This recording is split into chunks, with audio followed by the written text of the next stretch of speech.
Welcome back to Speak Out, Stand Out. I'm Elizabeth Green, and today's guest is Faye Casell. Faye is a dyslexia therapist who works with families wanting to support their child's dyslexia at home. And Faye, we are so excited to chat with you today. I know there is so much to talk about this, and this applies to so many families. So thanks Yes. for being here. Oh, thank you. I'm glad to be here. I really am.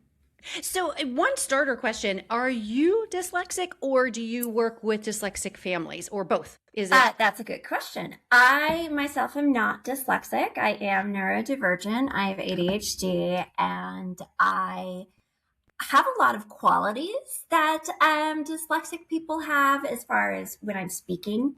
Mhm. So I do have that. My son, who also has ADHD, was he had a whole host of developmental delays when he was really young, and my background's in early childhood education and special Okay. education, and so poor baby, I knew all the I caught all the signs, and so he was in therapy. He was in speech therapy at 12 months. He was in occupational therapy multiple times a week, and I was sort of anticipating that it might be dyslexia.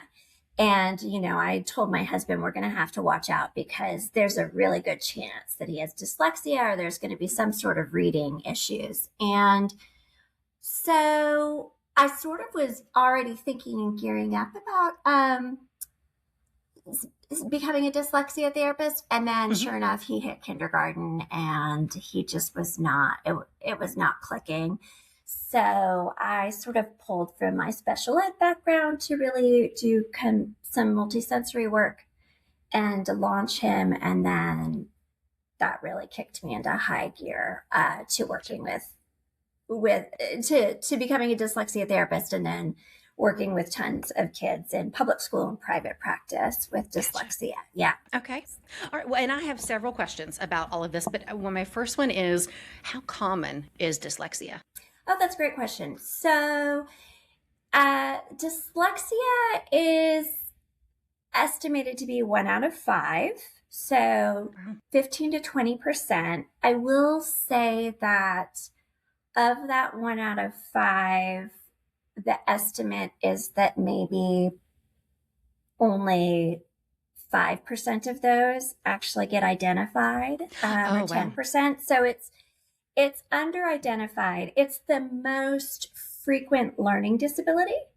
And I am certainly finding that as I am working with this younger generation and teaching them, that a lot of times their parents will then say, maybe I have dyslexia. That would explain so much, because they'll Oh, tell me like reading was always a struggle. Everybody told me that I wasn't trying hard enough. yeah. So I think that in older generations, it was not as identified. Right. I think probably very similar to autism. Uh Right. huh. People 100%. say, say, oh, we have it so much more prevalent now, when it seems like, no, it's just being caught and diagnosed now. Right, So- right, right. We know more. The science is better. We have more sensitive assessment tools, all those right. things. Yeah. Right.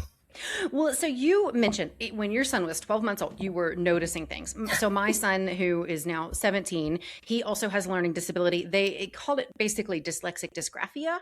So a Mm-hmm. little bit of, both of those things I think he has struggles with.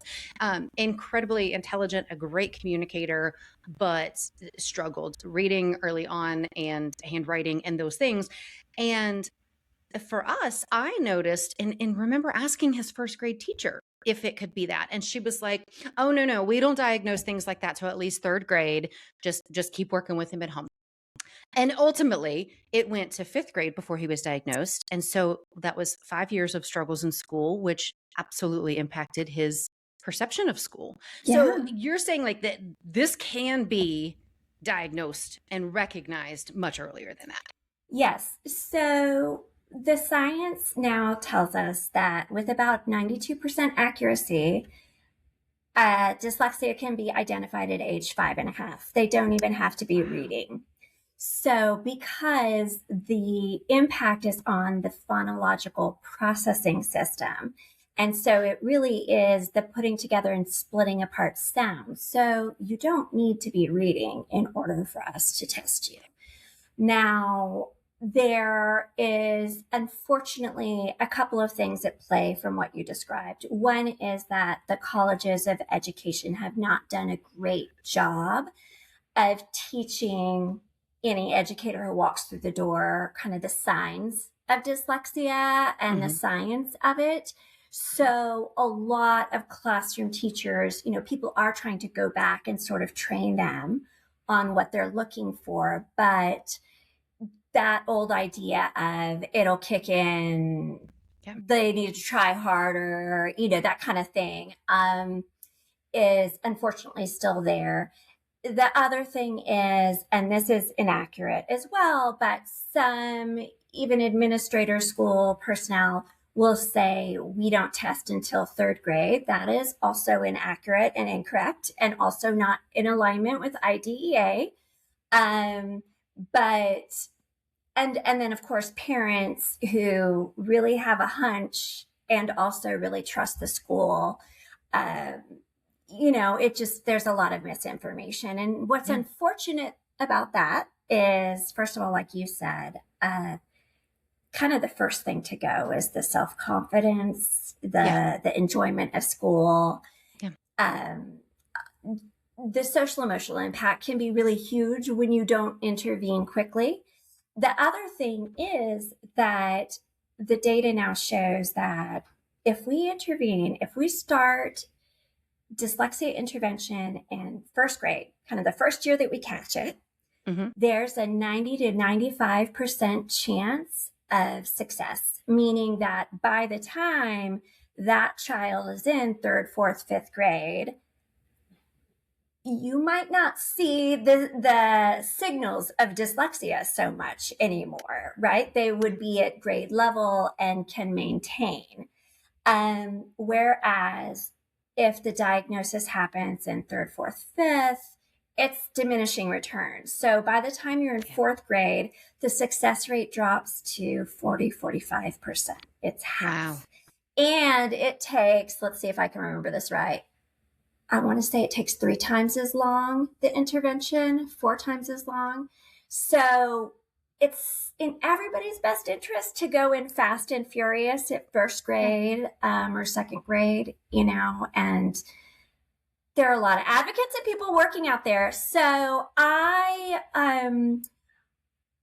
work with families a lot of times who are kind of shut out of that, whether the school has said, we will not test your kid, or we've tested them, but they're not failing, therefore they are not dyslexic, which also is not accurate. And so a lot of times they'll come to me. So important things to know are you don't need your child to be labeled dyslexic in order to feel comfortable intervening. If you're concerned, you just follow your gut as a parent, because there's nothing that I'm going to do with your child that's going to negatively impact them. It's everybody, the thing that we say about sort of structured literacy is it's beneficial for all and essential for some. So nobody is going to be harmed by doing a really sequential, explicit approach to reading. For some kids, they would have learned how to read without that. And that's sort of a small fraction. And so those kids would be bored with me maybe, and say like, hurry up, I already know this. But really it benefits everybody. Yeah, well, for sure. Just like, you can never read too much, Yeah. what I mean? So you mentioned, and I know a lot of our audience is homeschoolers, but for those of you who do have your kids listening and you're in school systems and you've been told, no, it's not that. I mean, in our case, he was our oldest child. We didn't know. So if you tell me, an expert tells me, no, we don't think that's the problem. Okay. So I like it that you've said, go with your gut, but that can be hard to do, especially when we don't have anything to compare it to. A younger child, you can see, I can see there's a difference here. But if it's your older child or this is just your first go around with experiencing this, what kind of signs can parents spot early on? So a couple things. I'm so glad that you mentioned the homeschoolers, because I do work a lot with homeschoolers, and I came across some misinformation before. So I just want to say it for your homeschoolers that Yeah. if you do want free testing, you can get that through the public school. You do not need to be enrolled, registered, any of that. So if there is a history of speech and language delays, your child is more at risk for dyslexia. Okay. That's a good indicator that something might be going on. Any kind of developmental delays, which is, like I said, with my son, why I was on the lookout. Then some of the things that before reading that you might kind of do with your child that could clue you in. When I talk about breaking apart and putting together sounds, it could look like if I'm playing a game with my kid and saying, hey, guess my word, cat. Can they push it together for cat? Can we break apart the sounds of dog? Dog. Uh, do they recognize, are they catching on to the letters? Letters in their name or their siblings' names are going to be the most important letters for them. So they're usually motivated to learn those first. Are they picking up letter sound, for M, S for S, that sort of thing? And then just sort of breaking apart, let's say compound words, cowboy, cowboy. If you take away the cow, you've still got boy.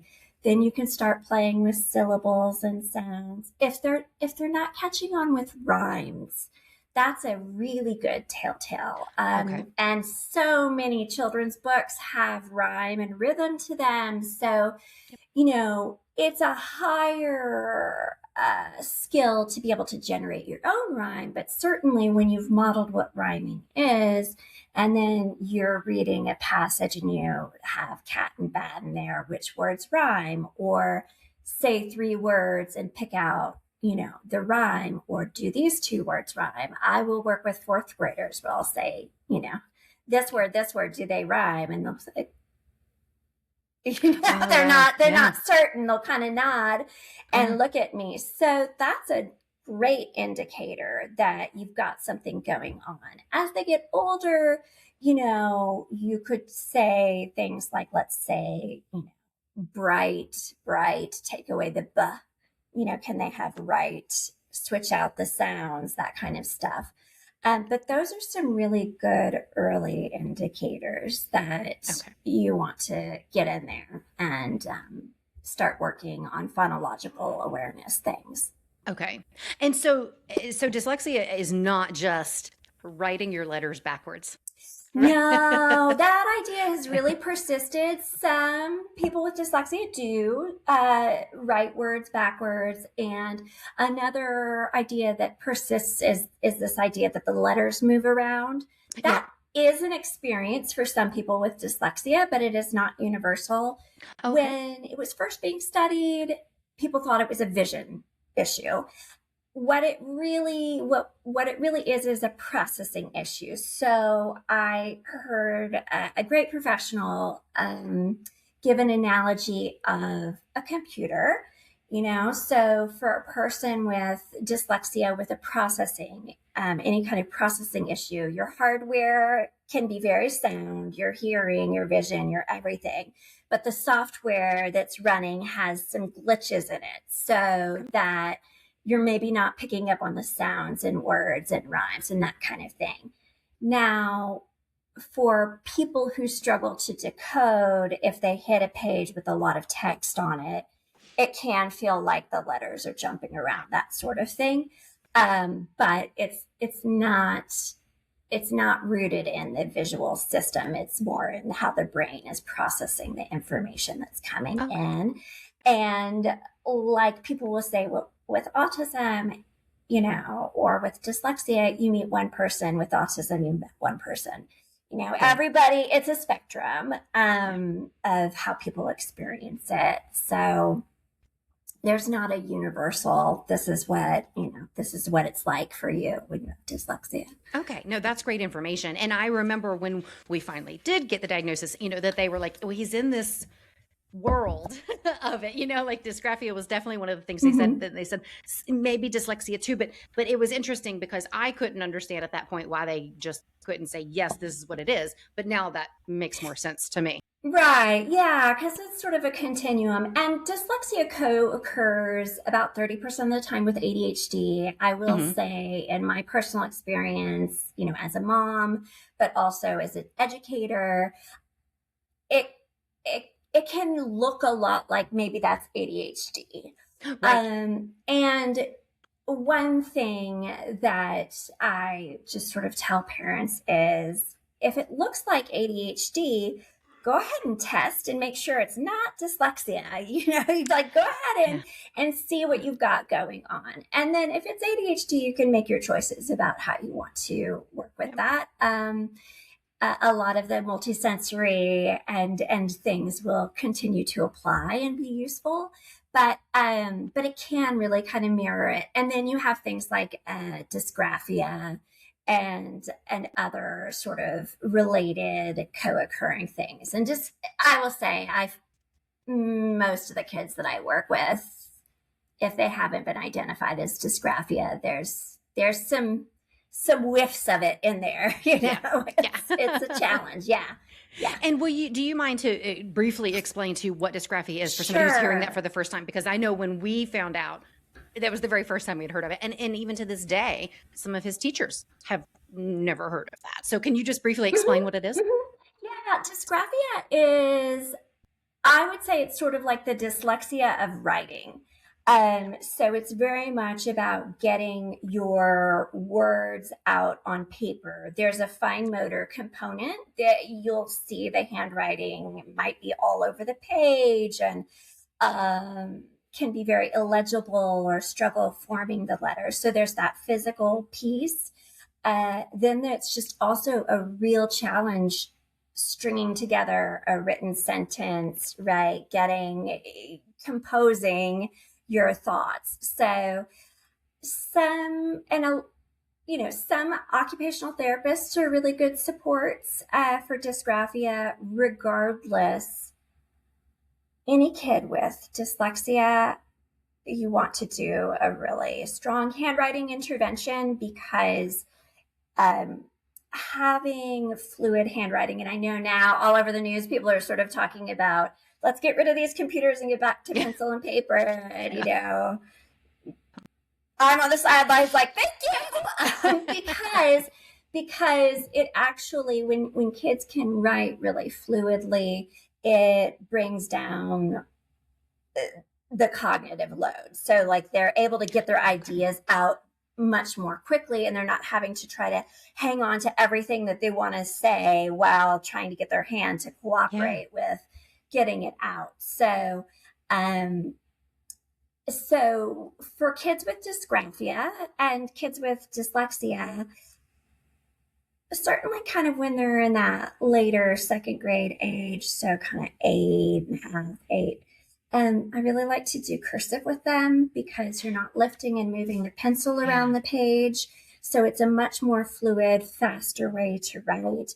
Also, it is really common for kids with dyslexia to have letter confusion with P, Q, B, D. That is developmentally appropriate for all kids. Hmm.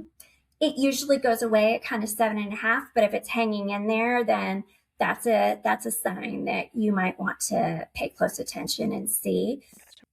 So they can have a really hard time distinguishing that. So with cursive, all those letters look different Oh, I and they're see. more Okay. distinctive. So it's helpful for the kids to Okay. be able to I differentiate. had definitely heard that, and my son has learned some cursive. But I did not understand why. So I'm glad you explained that. And everything you said, like, I wish I would have met you years ago because we would have been able to figure this out much sooner. But my son is a fantastic communicator. He Mm-hmm. knows just about anything that there is to know about animals and insects. That was his passion when he was younger. He could give you like a TED talk on Yeah. any insect that you Mm-hmm. asked him about. But if you asked him to write about it, we would barely get two sentences. And so that was a frustration for him. And for, like I said, for so many years, it was, you're not trying hard enough. I You just have know. to try harder. And then, so it was such a relief whenever, and like I said, we asked several teachers, and then finally in fifth grade, his teacher pulled me in and said, look at his work compared to another's. I think that Mm-hmm. there's an issue here. And I was like, well, that's what we thought too. But Yeah, everybody said yeah. no. So I am glad that this is a conversation that people are having more. And if you're listening to this and you're hearing this for the first time and you're like, oh, that sounds familiar, check it out. I mean, in our case, it was literally just a Google, dysgraphia checklist, and it was bam, bam, bam. It was so easy for us to see that Right. yes, this is absolutely the issue. And so, and for him, one of the helpers for him, because they don't teach cursive in school, my mother-in-law taught him some at home, Mm-hmm. was to use talk to type, things like that, those Yes. programs. So he could, and it instantly made such a difference in Mm-hmm. the quality of work he was able to put out, because he had all the thoughts here. And like you said, it was like just getting them from here to make his hand function the way it needed to was such a challenge. Yes, and you're so right. There are so many. Technology is a blessing. It can be a curse sometimes, but it Yes. is a blessing. Yes. And there are so many programs that talk to type, spell correct. I mean, most adults Right. use that. Right. Um, uh, there's also just the audio notes. There's an app where you can take a screenshot of a piece of text and it'll just start reading, the sheet to you. So there's a lot of workarounds. And for teachers and for parents, and certainly when I was in public school, working with kiddos, but in the general ed environment, the messaging for me was always, what are you trying to get them to show you? Because if you want him to show you his thoughts and his ability to compose, we could remove the writing here because that's more of a test of his hand stamina and his Right. frustration, and just get him. So for those older kids, particularly who are doing essays, we would sit down and they might start the speech to text. And then we go back and revise Right. and go back and do things. Because if what we're going for is how they're thinking and arguing a topic, for example, we want to kind of circumvent the handwriting at that particular moment. Makes a Absolutely. lot of sense. Yeah. Yeah, I agree. Yeah. Well, so for the parents listening who are like, okay, yes, I feel like this sounds familiar. What can I do? Whether I'm a homeschooling mom or I'm just helping my kid with their homework after school, what can I do to help relieve these struggles? Great. Well, I would say the first and most important thing is tackling the social emotional piece. So that can look a few different ways. But if your child is really resisting work and really resisting reading, then it might be that that emotional piece is already coming in, this feeling of failure, right? Nobody Yeah. wants to do anything that they feel like they are terrible at. Right. Right. And so if you know that your kid is dyslexic, I really encourage you to talk about it and to name it. There is a lovely book called Overcoming Dyslexia by Sally Shaywitz, and I sort of borrow her imagery and definition. So she talks about dyslexia, and I think you can apply it to any kind of struggle that a kid is having as an iceberg of weakness within a sea of strengths, right? So you are strong at all these things. The reading is hard. Dad, what's hard for you? Mom, what's hard for you? What's hard for you? What's easy for you? What's easy for you? Like, I learned how to tie my shoes really quickly, but I can't hit the tennis ball or whatever. So we all have these strengths. So really kind of housing it within that understanding that we all have a lot of strengths and we all have things that need more practice and are not going to come as easily. With dyslexia, I also borrow her sort of terminology where when I talk to kids about dyslexia, I'll tell them, you have dyslexia. Do you know what that is? If they have been identified. And I define it as when smart kids struggle with reading. Does that sound like you? Sounds just like your son, I mean, it sounds like my son. My son can tell you everything about World War I, and I don't even know. Like all this, battleships and all this kind of stuff, but open a book and he was just like, Exactly.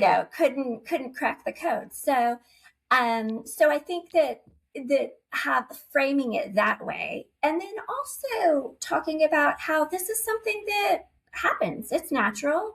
About 20% of people have it. We can watch, TED Talks, YouTubes, whatever, of people who have it, who've done amazing things.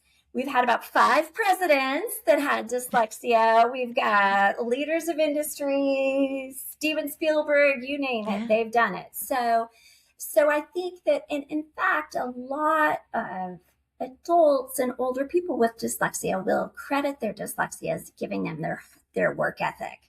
And that is something that many parents will say about their child, is like, they work harder than any other kid, and they've just accepted that they're going to work hard, and that serves them well. So I think that really going back and rebuilding that piece. And then for kids with dyslexia, I tell them there's a certain kind of teaching that's really helpful, and I know how to do it. So like, we've got a plan of attack. For homeschoolers, there are some curricula that are better than others, and I'm not going to pretend that this is my wheelhouse. But I do know from being on boards and talking forums and talking to different homeschooling parents that it seems like the Logic of English has some really good approaches to laying things out in a way that I might with kids with dyslexia. You can, certainly just get the hearing and vision check just to make sure if there's any kind of speech delays, any kind of articulation. Go ahead and look for a speech therapist if you're comfortable with that. And a lot of times insurance will cover it. It's a big umbrella. So if you do want to meet with a speech therapist, you might look for somebody who's been trained in a program called LETRS, LETRS, or something like that. That's sort of that bridge into reading and writing, because speech therapists work with, my mother-in-law, after she had her brain tumor removed, they work with such a broad range. So looking for that. And then really going back and shoring up the foundations, making sure that the child knows all their letters, that they know the letter sounds, and then starting with the phonemic awareness. On my website and on my socials and everything, I have the free dyslexia roadmap for families. And a lot of the stuff that we've talked about here is in there. It's just sort of a starting point of places to go to get information.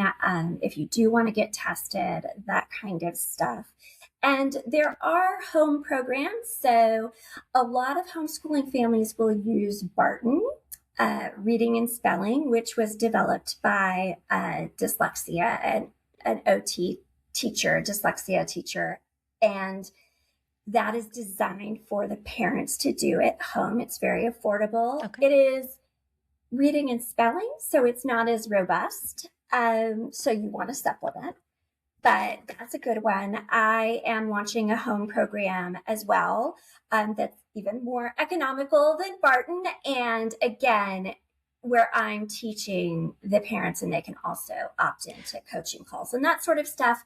Great. Because at the very beginning, it's really foundational. So you want to make sure the foundation is sound if you're concerned.